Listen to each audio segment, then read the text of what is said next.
మెస్సియను మాటకు అభిషిక్తుడని అర్థము. యేసు అతని వైపు చూచి, నీవు యోహాను కుమారుడైన సీమోనువు, నీవు కేప అనబడదు అని చెప్పాను. కేప అను మాటకు రాయి అని అర్థము. 43వ వచనం.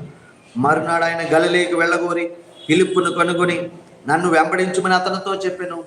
యేసుప్రభు చూశారండి, నా వెంబడి రండి అంటున్నాడు. నా వెంబడి రండి. యేసుప్రభు పెట్టిన బిరుదు చూసారా? లోక పాపమును మోసుకొని పోయే దేవుని గొర్రె పిల్ల. లోక పాపం అంతా ఒక మూటగా అయిపోయింది ఆయన దగ్గర. సిలువలో ఆయన సమాధానం చెప్పింది అదే.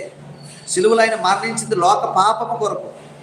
ఆ లోక పాపం అంటే మనందరం అందులో ఉన్నాం. చూసారా ఏమండి? ఆయన బాప్తిసం మొదలగు విషయాలు చూసాం.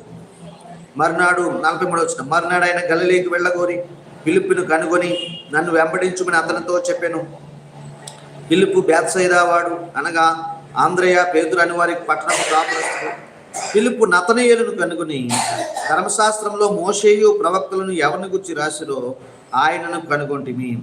ఆయన యోసేపు కుమారుడైన నజరేయునగు యేసు అని అతనితో చెప్పాను. అందుకు నతనయేలు, నజరేతులో నుండి మంచిది ఏదైనా రాగలదని అతను అడుగగా, వచ్చి చూడమని ఫిలిప్పు అతనితో అనెను. యేసు నతనయేలు తన యొద్దకు వచ్చి చూచి, ఇదిగో ఇతడు నిజముగా ఇశ్రాయేలీయుడు, ఇతడు నిజముగా ఇశ్రాయేలీయుడు,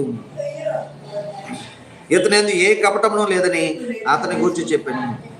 నన్ను నీవు ఎలాగూ ఎరుగుదు అని నతనయేలు ఆయనను అడుగగా, యేసు, ఫిలిప్పు నిన్ను పిలువక మునుపే నీవు ఆ అంజూరపు చెట్టు కింద ఉన్నప్పుడే నిన్ను చూచితునని అతనితో చెప్పాను. నతనయేలు, బోధకుడా, నీవు దేవుని కుమారుడవు, ఇశ్రాయేలు రాజువు అని ఆయనకు ఉత్తరం ఇచ్చును. అందుకు యేసు, ఆ అంజూరపు చెట్టు కింద నిన్ను చూచితునని నేను చెప్పినందువలన నీవు నమ్ముచున్నావా? వీటికంటే గొప్ప కార్యములు చూతువని అతనితో చెప్పాను. మరియు మీరు ఆకాశం తెరవబడుటయు దేవుని దూతల మనుషు కుమారునికి పైగా ఎక్కుటయును దిగుటయును చూతురని మీతో నిశ్చయముగా చెప్పుచున్నాను. నేను పిల్లరా, యోహాను సువార్త 1వ అధ్యాయము 51 వచనాలు నేను మీకు చదివి వినిపించాను. దేవుడు మన వినికిడి లేఖనాన్ని దీవించును గాక. మన సమయాన్ని మీరు గమనించండి. 9 గంటలకల్లా వచ్చేస్తే మరి ఒక 2 గంటలు 11 గంటల వరకు మనం ఆరాధన చేసుకోవచ్చు. వచ్చే వారం కూడా మీరు మిస్ కాకుండా రండి. మనం ఏం చేద్దామంటే ప్రభు బలను కూడా మనం సిద్ధపరచుకుంటాం. ఓకే, మరి కొంతమందిని కూడా నేను దర్శించి వాళ్ళని కూడా పిలుస్తాను అండి. మరి వచ్చే వారం కూడా మన సమయం ఏంటంటే 9 నుంచి 11 గంటలు. ఇదిగోండి 11:15 అయింది. నేను ఇక ముగిస్తున్నాను. మరి ప్రార్థన చేసుకుందాము. మరి మీరు తెచ్చిన కానుకను బట్టి దేవునికి స్తోత్రం. మరి ప్రతి నెల 20వ తారీఖు మనం రెంట కడుతూ ఉన్నాము అండి. రెంట కడుతూ ఉన్నాము. దేవుడిని ప్రేరేపణ చేస్తే దాని వరకు ప్రార్థన చేయండి. మరి మీరు ఏదైనా సహాయం చేయాలనుకున్నా కూడా మీరు సహాయం చేయొచ్చు. దేవునికి మహిమ కలుగుతుంది. హల్లెలూయా, హల్లెలూయా, హల్లెలూయా, హల్లెలూయా. Praise the Lord, praise the Lord, praise the Lord, praise the Lord, praise the Lord. కృపామయుడ, సర్వశక్తి గల దేవ, సర్వ కృపానిధి అగు దేవ, పరమ తండ్రి, పరిశుద్ధ ప్రభు, ఆశ్చర్యకరుడ, ఆలోచనకర్త, బలమైన దేవ, నిత్యుడగు తండ్రి, సమాధానమునకు అధిపతి, అధిపతి, అధిపతి, నిన్ను స్తుతించుకుంటూ ఉన్నాం. నేను ఈ వారం మాకు ఇచ్చిన ఆరాధన క్రమాలను బట్టి మీకు స్తోత్రం చెల్లిస్తున్నాం. నిన్ను గణపరుచుకుంటున్నాం.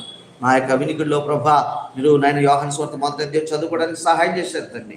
ఇదిగో ఈ బిడ్డల ప్రభా సమస్యలతో ఉన్నారు, శోధనతో ఉన్నారు, ఎదుకులతో ఉన్నారు, ఇబ్బందులతో ఉన్నారు. మీరే మాట్లాడుతుంటే నీకు స్తోత్రములు నాయన. కృప చూపు నాయన. ప్రార్థించిన ప్రతి అంశం మీరు సహాయం దయచేయండి తండ్రి. ప్రార్థించిన ప్రతి అంశం మీరు సహాయం కోరుకుంటున్నాను ఆయన. నీకు వందనాలు. మీరు చేస్తున్న ప్రయత్నాలు, పరిస్థితులు సమస్తాన్ని మీరు దీవించు ప్రభు. నీకు వందనాలు తండ్రి. అయ్యా, నీకు మహిమ చెల్లిస్తున్నాం. ఇదిగో నాయన శీతాకాలం దూరబడింది ప్రభా. ఆయన ఆరోగ్యాలు కాపాడు ప్రభు. నీకు వందనాలు. జ్వరములతో బాధపడుతున్న వారిని స్వస్థపరచు నాయన. శారీరక బలం కావాల్సిన వారికి శారీరక బలం దయచేయండి. చేతి పనులు కావాల్సిన వారికి చేతి పనులు దయచేయండి. తల్లిదండ్రులుగా పెద్దలుగా ప్రభు నీకు వందనాలు. వారు వర్ధిల్లుదురుగాక. వారు ప్రభా మరి వర్ధిల్లుదురుగాక. వారినైనా మరి వారు వర్ధిల్లుదురుగాక. వారు ఆరోగ్యవంతులుగా ఉందరుగాక. మరి తమ యొక్క పనులు చేసుకుంటూ వారునైనా ముందుకు వెళుదురుగాక ప్రార్థన చేస్తున్నాం ప్రభు. నీకు వందనాలు. కృపచూపు నాయన. దీవించుదని నీకు వందనాలు. నీ సన్నిధి తీసుకొచ్చిన కానుకలు బట్టి నీకు వందనాలు. ఈ చర్చాలు ప్రభా మరి ప్రతి నెల 20వ తారీఖున కడుతున్నాం. ఈ నెల ఇంకా కట్టలేదు. సహాయం దయచేయండి. ఆకాశ వాకిళ్ళు విప్పండి. ఎవరిని ప్రేరేపిస్తారో మీరు ప్రేరేపించండి ప్రభు. నీకు వందనాలు. అలాగే మాకు కావాల్సిన ప్రభా సౌండ్ సిస్టమ్ కానీ, చైర్స్ కానీ ప్రభా నాయనా నీకు వందనాలు తండ్రి. అలాగే ఒక వాటర్ డిస్పెన్సర్ కానీ ఇవన్నీ కూడా మీరే సమకూర్చమని ప్రార్థన చేస్తున్నాం. కృప చూపునాయన నీకు వందనాలు. కనికరించుమని మమ్మల్ని మేము తగ్గించుకొని నామని ఇచ్చిస్తూ ఈ ప్రార్థనలన్నీ మా ప్రభును మా రక్షకునైన యేసుక్రీస్తు వారి పరిశుద్ధ నామంలో ప్రార్థించి పొందుకుని ఉన్నాము తండ్రి. ఆమేన్. పరలోకమందున్న మా